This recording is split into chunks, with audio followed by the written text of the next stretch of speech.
Hi everyone. I want to encourage us this morning by sharing what I feel God has been speaking to me through three Bible passages as I've been reflecting on our next steps together as a community. The first of these is the story of the transfiguration of Jesus in Mark chapter 9. In verse 2 it says, 6 days later, Jesus took Peter, James and John with him. They went up on a high mountain where they could be alone.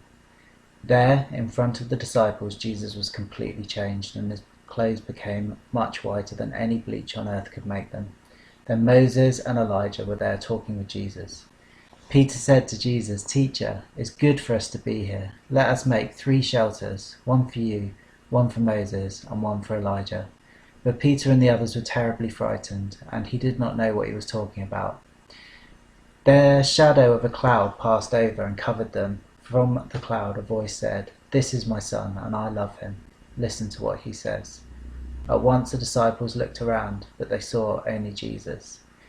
So Jesus takes his 3 best mates up onto a mountain, and they have this incredibly intimate experience where Jesus is transformed before them.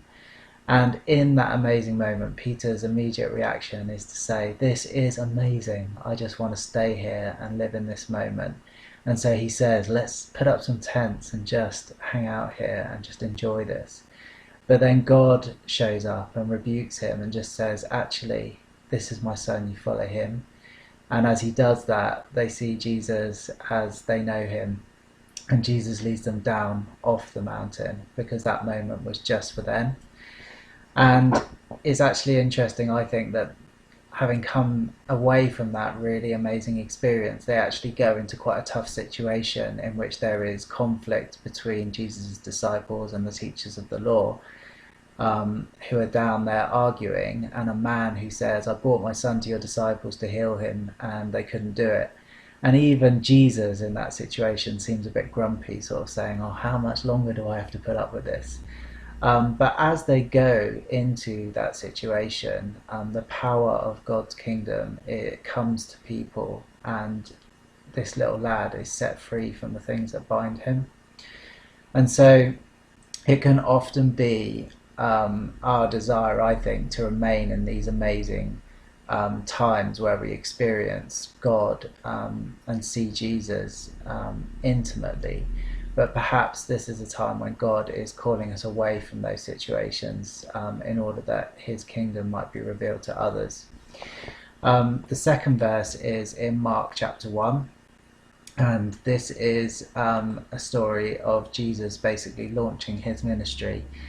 He teaches on the Sabbath in the synagogue in Capernaum, and it says that everyone was amazed with the power and authority he taught with, and he sets this guy free from a demon that had been troubling him.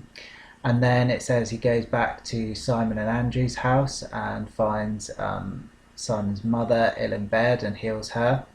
And then it says in verse 32, that evening after sunset, all who were sick or who had demons in them were brought to Jesus.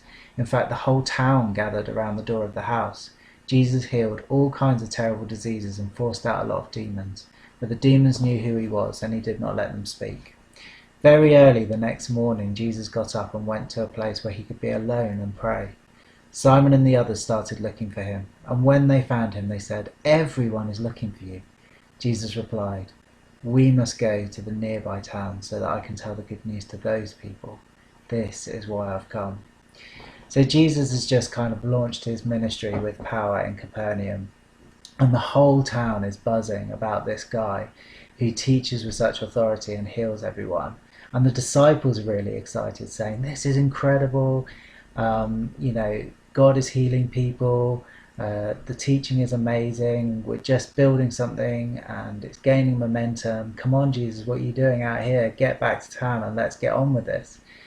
But Jesus actually says, "No, I need to take this message wider, and I need to take it to other towns."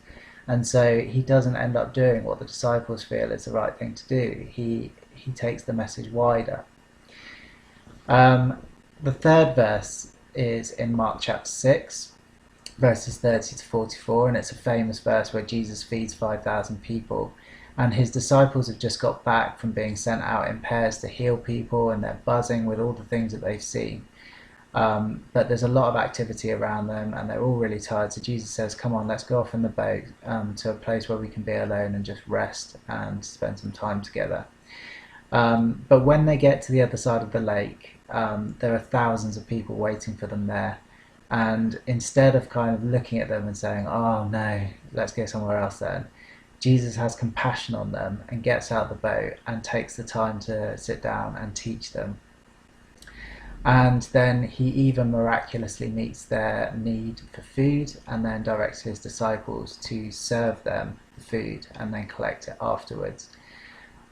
So that situation didn't work out the way that Jesus and his disciples had planned at all.